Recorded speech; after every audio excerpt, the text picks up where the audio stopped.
耳其百年强震后第3天，各国陆续派员前往灾区救援。当地非营利机构台湾中心曝光灾区第一线真实情况。国民党上演全员落跑中，继王宏威、林奕华之后，多名议员日前都宣布将投入党内立委初选，引发外界强烈抨击。中国间谍气球遭美方击落，美方首度公布近距离打捞照，这枚气球的数据细节也正式被曝光。更多精彩内容，请锁定今晚的自由报新闻。欢迎收看自由报新闻。您好，我是陈怡君。每周一到周五锁定自由追新闻频道，带您关心当天焦点话题。首先带您关心土耳其世纪强震最新状况。来自台湾的民间非营利组织就曝光了灾区第一线的情况。这个被称作台湾中心的机构，就位于土耳其南部与叙利亚边境的雷伊汉勒市。而这里只距离震央不到200公里，算是土耳其的偏乡地区。而根据台湾中心今天公布的最新消息，雷伊汉勒市目前是处于孤立无援的状况。当地的跑道跟连外道路都因为强震而中断，而基础设施也同样是全毁，导致陷入断水断电、没有暖气的困境。全市现在是处于无政府的混乱状况。更糟糕的是，还有部分的连外道路是被军队管制的，导致救援物资没有办法顺利进入。目前全市唯一能够运作的就只剩下这个台湾中心，所以持续有大量的灾民在涌入。但是他们也坦言，这样的物资跟人力最多只能再撑1到2周，呼吁各界能够透过捐款来帮助他们继续撑下去。而不止来自台湾的 NGO 持续坚守在灾区，我国的特种搜救队也前进灾区第一线来支援。可以看到画面中，台湾搜救队拿着国旗整装出发的照片，就登上了土耳其当地的报纸以及 BBC、CNN 等国际媒体。而我国这一次派出的搜救小组总共有130名人员与医护，另外还有5只搜救犬。首批出发的小组今天中午已经抵达灾区报到，后续就会分派到指定的灾区投入救援。不过当地灾区除了天寒地冻，救援现场几乎都是瓦砾堆跟尘土飞扬的情况，这样子非常容易感染跟眼睛不适。救难队员必须险中求生，在恶劣天气下跟时间赛跑。而在土耳其强震之后，就有许多网友忧心，同样位于地震带的台湾，有没有可能也发生这样的超级强震？对此，中央气象局地震中心主任就分析，这一次土耳其强震的能量是当年921地震的2倍之多，甚至是超过了广岛原子弹的威力。不过进一步比较两国的断层分布，土耳其当地的断层大约有200公里，反观台湾最长的断层大约是100公里，因此发生规模7.8地震的几率并不高。但是他也提醒，仍然有可能会出现规模7以上的强震，呼吁民众不能大意，平时就要备好灾难包，并且格外提高警戒。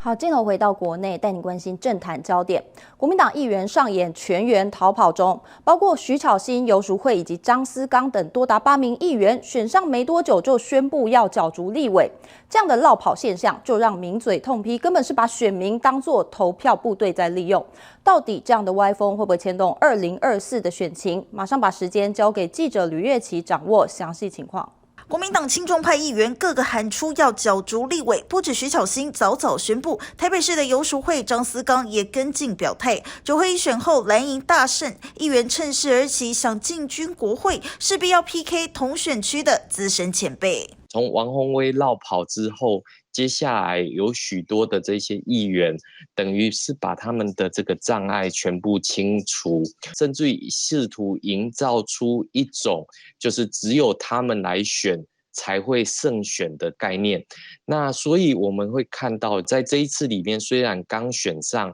甚至于连第一次总咨询都没有，就要落跑去选立委。所以我觉得当然是蓝营的这个气势正旺的一个部分，所以产生这种似是而非的现象。到底是世代交替还是世代之战？资深媒体人黄光芹直言，他支持世代交替，但现在国民党有8名议员才刚当选就职就要落跑选立委，是当选民都是吃素的吗？还是把选民当作帕纳投票部队，势必要发起抵制？只是国民党新生代想出头，党内掀起卡位风暴，恐怕谁也挡不住。国民党中央现在是群龙无首，那各自心怀鬼胎，不管是想要这个进军大位不敢表态，或者是等待黄袍加身的现象，其实他们都希望笼络，不管是落跑者联盟，或者是现任立委的一个部分，所以都不敢出言去进行这样的一个制衡力量，或者是党内增补的一个力量，这也助长了这一群落跑议员的歪风。议员转战立委不稀奇，但这回蓝营小鸡落跑参战，引起党内挞伐，凸显蓝绿的世代策略大不同。可以看得出来，第一个蓝营是政治增补失灵，那绿营的一个部分，我们看到不管是新北的何博文，或者是新北的这个李坤城，甚至于新竹的李延慧，基本上他们都是在连任议员租界之后，选择放弃在跟年轻人抢夺机会的一个情况，进一步宣布他们要参选立委的这样的格局跟高度。学者认为，民进党世代交棒，政治增补灵活；反观蓝营自家人大打口水战，火药味十足。不管是用徐巧芯去换费鸿泰，或者是游淑慧去换蔡正元，甚至于是罗志强去换掉赖士葆，这个基本上都没有世代更替的这种意味，这只有满满的权谋跟斗争的一个味道。蓝营的一个部分特别组成了一个落跑联盟，那要进军国会，我想这不是一个好现象。9合1选后，蓝营士气大振，只是党内意见整合再度卡关。面对2024选战开打，对手阵营民进党严阵以待。目前蓝营气势大盛，现在绿营主要的这个本命区可能落在台南或者是高雄。我们以台南为例的话，像国民党的落跑选战的情况就不容易出现。相反的，我们也看到了在中山的补选之后，接下来补选不管是蔡培慧也好，或者是即将要到来的党内的竞争，绿营目前就是如何去换回选民对他的一个支持，包括青年选民这样的一个号召，我想这个都是绿营需要去面对的一个挑战。距离2024大选不到1年，蓝营议员表态参选到底，世代风暴席卷全党上下。记者吕月琪采访报道。好，接着继续带您关心中国间谍气球遭美军击落后续发展。美国海军今天正式公布首批残骸打捞作业的近距离照片，透过画面可以看到大批白色的气球外皮跟部分的装置被拖到船上。而根据美方的说法，这一次的打捞作业是由海军的爆裂物小组来执行，而刚刚画面中看到的只是一部分的残骸，因为气球被击落之后，碎片散布的面积是相当于225个足球场这么大，因此美方是出动了多艘舰艇，另外还派出了水下无人车，就是希望尽快找到其他沉入海底的装置跟残骸。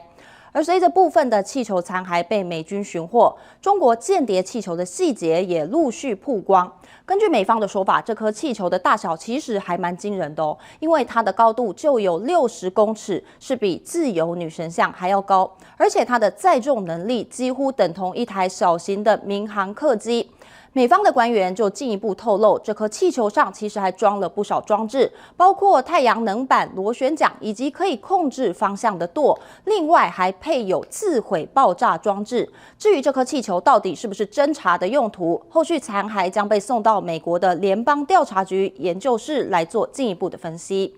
最后看到整起间谍气球事件，似乎是让中美关系进入激动的状态。美方就进一步指出，在击落气球的当天，美国国防部长第一时间就要求和中国的国防部长魏凤和通话，但是却遭到中方的拒绝。而这样的说法也等同重重打脸中国外交部在事后宣称的有跟美国保持沟通。而至于被问到后续中国会不会采取动作去要回被击落的气球，中国外交部发言人毛宁只说这个飞艇不是美国的，是中国的，并且他也宣称整起事件是意外。他指责美方动用武力的做法是反应过度。不过这样的回应，就连中国网友也不买单，纷纷在微博上面痛批，竟然连自己的东西都不敢要回去。中国间谍气球引发国际舆论风波，美国众议院军委会主席就直言，中国是美国近30年来最有挑战性的安全威胁。美军前印太司令更进一步指出，面对中国越来越亲门踏户的行径，美方有必要把对台湾的战略模糊政策改为战略清晰。究竟这一颗气球会牵动什么样的中美台情势？带您看记者吴宇晨的整理报道。China is the most challenging national security threat America has faced in 30 years. If we fail to acknowledge that and take immediate action to deter it,